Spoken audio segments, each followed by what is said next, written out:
ভবিষ্যতের পাথেও হয়। এই সুন্দর ফসল আমি কখন উৎপাদন করলে আমি সেই ভালো ফসলটা ঘরে তুলতে পারবো, আবার কোন সময় যদি আমরা মিলন হই তাহলে বললে রাখা না এটা হয়, এইটা যেন আমাদের না হয় সেই সময়টা আমাদেরকে জানাই দিতে হবে।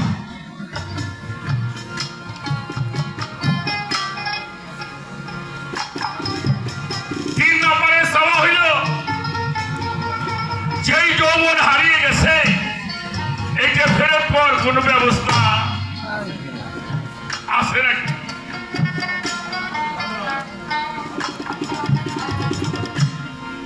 চার নম্বরের কথা হলো দম সাধন করলে অমর হওয়া যায়। এটা কিভাবে করা সম্ভব এটা যেন গুরু আমাদেরকে বলে দেয়।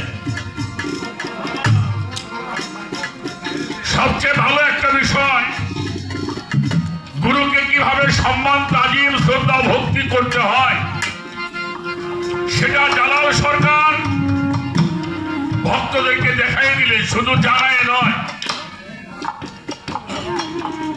দেখিয়ে দিয়েছেন। আমি ধন্যবাদ দিয়ে ছোট করব না,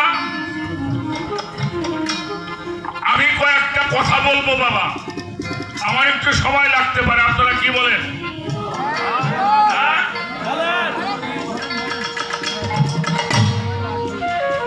প্রথমেই বলি দরবেকি লালন শাহ ফকির বলেছেন অসময়ে কৃষি করে মিশামিশি খেটে মরে, গাছ যদিও হয় বীজের জোরে কিন্তু ফল ধরে না, সময় গেলে আর সাধন হবে না।